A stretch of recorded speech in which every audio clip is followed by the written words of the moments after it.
Hi children. Today we are going to start our second lesson of political science. That is, what is democracy? Why democracy? We are so much familiar with this word because we all people are living in the biggest democracy of the world. So in this lesson, we are going to understand democracy in depth. We are going to understand all the details of democracy. So let's begin. First of all, we are going to see the definition of democracy. You must be knowing that democracy, this word has come from Greek origin. Demos means people and kratia means rules. Means rule of the people is called democracy. This very old definition and very simple definition. Second definition which we are very familiar with given by Dr. Abraham Lincoln. He says democracy is rule of people, for the people and by the people. But in this lesson we are going to study the third definition which says democracy is a form of government in which the rulers are elected by the people. We are going to make the section of this definition in next part of the slide. So first question arises, why to define the democracy? Because if we want to carefully distinguish between a government that is a democracy and one that pretends to be one, there are many countries in the world which pretends that they are a democratic country, but they are not. So to distinguish these kind of countries, we have to define the democracy first. Only then we will understand whether this country is democratic or not. So a simple definition we are going to study in this lesson, that is, democracy is a form of government in which the rulers are elected by the people. Students, I appeal you to learn this definition by heart because this full lesson is dependent upon this definition. In this lesson, we have divided this lesson into two parts. In part 1, we are going to study what is democracy, in which we will see as per our definition that who are the rulers, what is a free and fair election, how one person has one vote and one vote has one value, but where it is spoiled, and fourth part of the definition, that is democratic government. In second part, we are going to see why democracy is the best ruling system in the world.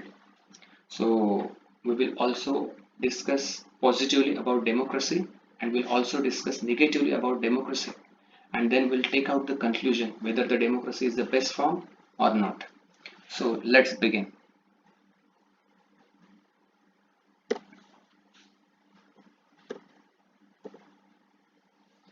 First, we'll see the features of democracy. Democracy is a form of government in which the rulers are elected by the people. So the first word, that is government. What kind of form government is democracy? How democracy is performed in that specific country that we are going to study in this section. Second section, that is the rulers. Who are the rulers? Third, elected. How are they elected? What kind of election constitutes a democratic election? To which election we can say that yes, it is a democratic election. And the last, the people. Which people can elect the leaders? Who can give the vote? So in this way, we have divided this definition into four parts, and now one by one we are going to understand them. So the first, we are going to start with this definition, that is, who are the rulers? In this part of the definition, we are going to study Pakistan's case. In 1992, General Pervez Musharraf, he led military coup in Pakistan and he became the chief executive. After a few subsequent years, he became president. In 2002, he took the referendum. Actually, when this referendum was taken, many news agencies, they are saying that it was fraud. But still, after this referendum, he got 5 years extension as a president. In August 2002, he issued legal framework order according to which president can dismiss national and provincial assemblies. Actually, in democratic country it is not allowed. Second, civilian cabinet will be supervised by National Security Council. As you know very well, Security Council has to do nothing with civil cabinet, but still For the supreme power, General Pervez Musharraf did so. Then third point was after this election was taken, and definitely the leaders, those who were elected by this election, they were having nominal power. But the supreme power, the real power was held by General Pervez Musharraf. So same happened with the USSR and Poland.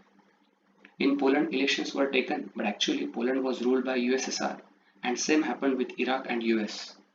So though in Pakistan elections were taken, but we can't say that Pakistan is a democratic country because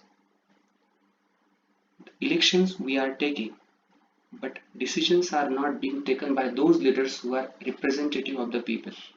So the first feature of democracy comes from this case is in a democracy, the final decision making power must rest with those elected by the people. Now let's move the second part of the definition. What kind of election constitutes a democratic election? So the election should be free and fair. So in this, we are going to study China and Mexico. In China, elections are taken. As you know, elections and voting, they are core of every democratic country. But in China, if you see, elections were taken, but how they are taking election that we are going to see here. China is a one-party system. The name of the party is National People's Congress, and only its president appointed by election. Only members from Chinese Communist Party or its allied parties can contest the election. Other parties or other people, they are not allowed to contest the election.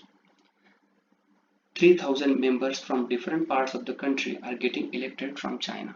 It means elections are taking place, but elections are limited to specific people. All people can't contest the election. So this is the case with China. Let's see another case of Mexico.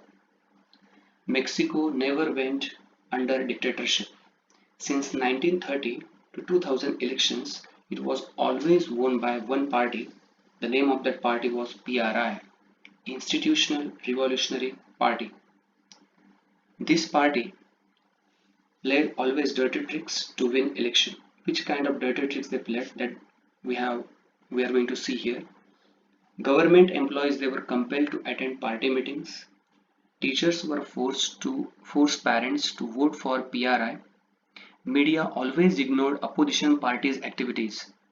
And when election day was there, always polling booths were shifted so that people should get confused. And large amount spent on candidate by PRI.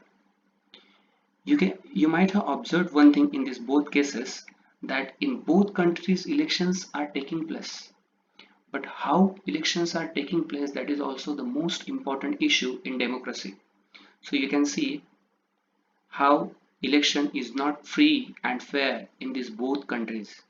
So if you want to call any country as a democratic country, it should fulfill its second feature of democracy, and that is a democracy must be based on a free and fair election where those currently in power have a fair chance of losing. This is the second feature of democracy. Now let's move third part of the definition. Okay, people will vote, no problem. But which people will vote? That is the most important question. Which people can elect their leaders? So every person has one vote, and every vote has one vote has one value.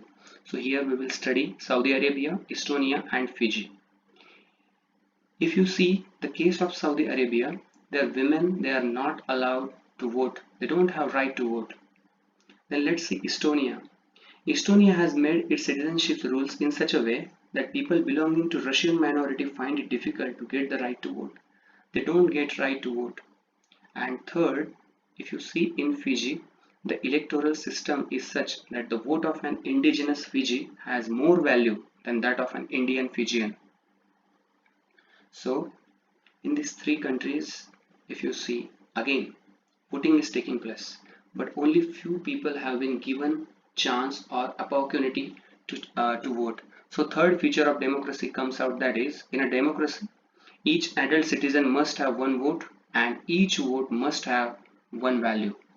Now let's move to the last part of the definition, that is, what kind of form government is democracy? Once the leader is elected, then is he supreme? Can he take any decision? No. After election also, and if you have won the election still, there is something above you that we are going to study in this part of the definition. Rule of law and respect for rights. So here we are going to see case study of Zimbabwe. ZANU-PF party led freedom struggle and its leader Robert Mugabe has been ruling the country since 1980. Definitely, as they led the freedom struggle, Robert Mugabe was so much popular among those people. But you might have heard about this, that power corrupts and absolute power absolutely corrupts. So once he got the power in 1980, as he was popular, he was always winning election. But for winning these elections, he always used unfair practices to win. Many times he amended the constitution to increase the power of the president and make him less accountable to the people. Uh, Workers of different opposition party, they were always harassed and their meetings were always disrupted. Public protests and demonstration against the government were declared illegal. There is a law that limits the right to criticize the president. Television and radio are always controlled by the government and give only ruling party's version. There are independent newspapers, but the government harasses those journalists who go against it. The government has ignored some court judgment that went against it and has pressurized judges. So from all these points you might have understood one thing, that only elections are not important for democracy. What is happening before election and what is happening after election, that is also very important to see to judge democracy. So from the case of Zimbabwe, our fourth feature comes out, that is, a democratic government rules within limits set by constitutional law and citizens' rights. It must work under constitutional law and it definitely impart citizens' rights. So here we finish our first part of the lesson. Now let's move to the second part of the lesson. Why do we need democracy? What is the importance of democracy? So there are many arguments you might have heard from your friends also, that democracy is such a system where decisions are always late. People are dying but decisions are not coming. So there are many arguments against democracy. So which are they? Let's see. First, leaders keep changing in a democracy and that's why it is always unstable. As you know, the condition of BJP, when BJP got elected uh, in I think in 1998. At that time, Atal Bihari Vajpayee was president, but prime minister. But they won because of coalition. So other party they just took out their support. That's why BJP just collapsed. So when in democracy the leaders are always changing and that's why it leads to instability. It is not stable. Second argument is democracy is all about political competition and power play. There is no scope for morality. Political leaders, when election comes, they are giving a lot of assurance to the people, and people, on the basis of those assurance, people are giving them vote. But after election, these people even not seeing their faces. So this is second argument against democracy. Third, so many people have to be consulted in a democracy. That's why it leads to delays. Definitely, if we have to pass one article, it has to go through a big procedure, only then it will be passed. It needs consultation. That's why democracy takes a lot of time to take one decision. Fourth is elected leaders do not know the best interest of the people. It leads to bad decision. Fifth, democracy leads to corruption for it is based on electoral competition. In this point, you can see people are contesting election, but for contesting election they need money, and once they come in power they secure this money for their next election. That's why democracy leads to corruption. And sixth point against democracy, ordinary people don't know what is good for them. They should not decide anything. So these are the arguments against democracy. Now let's go to the second part, that is arguments for democracy. Okay, now we discussed how democracy is not good. Now we are going to see positive points of democracy, why democracy is the best form. A democratic government is a better government because it is more accountable form of government. In China, once famine took place, in which many people died. As we have seen the case of China, uh, only those people can contest the election, those who are allies of Communist Party. So they are not knowing exactly what is the welfare of the people, or they are not, we can say they are not interested in them. But country like India, people are getting elected from every part of the country. So definitely famine came in our India, but these many people never died in India. So democracy, the best form of ruling system. Second point, democracy improves the quality of decision making. In democracy, we have to consult the people. So definitely when we are consulting the people, new points are coming towards us. That's why decision making is always good in democracy. Third, democracy provides a method to deal with differences and conflicts. In a country like India, such a big country and such a big diversity in our India, if democracy is not there, we can't accommodate with other people. If only majority is ruling and if we are not able to accommodate, then there will be a partition. So democracy has this system which provides a method to deal with differences and conflicts. Fourth, democracy enhances the dignity of citizens. This is the most important part of the democracy because definitely it's a self-esteem of every person. If somebody is going to rule me and I have not elected him, how he has got the right to rule me? This question always arises in mind, isn't it? That's why in democracy, every human being who is above 18, he has been given right to vote.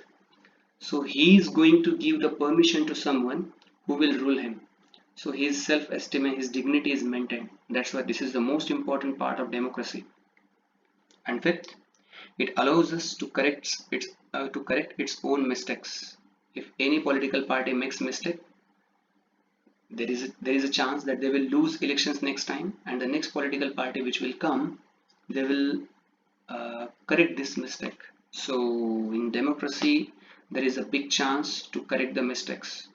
So in this way, if you see, definitely democracy is not the best form of ruling system, but it is better than every existing ruling system of the world. So definitely democracy is not perfect yet, but we have to make it perfect. So this is what democracy is about. Now in our next part, we are going to see broader meaning of democracy. In our day-to-day life, we are using this word, isn't it? There is a question for us. Why don't all people rule in democracy? Why is democracy governed by people's representative? If we are saying that democracy is a rule of people, then why we are not ruling the country? It is a very simple question and very simple answer to that. Modern democracy involves such a large number of people that is physically impossible for them to sit together and take collective decision. It's not possible for all to come to the parliament and to take participate in the discussion and take the decision. It's not possible for all. And even if they could, the citizen does not have the time or the desire or the skill to take part in all the decisions, isn't it? So we are sending our representative to parliament to take decision for us. There is a different, then our second point we'll see, there is a different aspect of democracy. Many times we say, in our family, we take many decisions, but without everybody's consultation, we don't take any decision. That's why our family is democratic. Sometimes we are calling a teacher that he is democratic because he consults the students. Sometimes he discusses with students. He is not autocratic. Whatever I am saying, that is correct. Whatever you are suggesting, it is always wrong. This kind of attitude, the person who has is autocratic, not democratic. So what is the ideal democracy then? So these are some suggestions, or we can say thoughts of the people who says true democracy will come to this country only when no one goes hungry to bed. In a democracy, every citizen must be able to play equal role in decision making. For this, you don't need just an equal right to vote. Every citizen needs to have equal information, basic education, equal resources, and a lot of commitment. So this is the broader meaning of democracy. So here it is the end of our lesson. I hope you might have understood everything. So please click on notification bell so that whenever I upload my new videos, you will get it. Thank you so much. Have a nice day.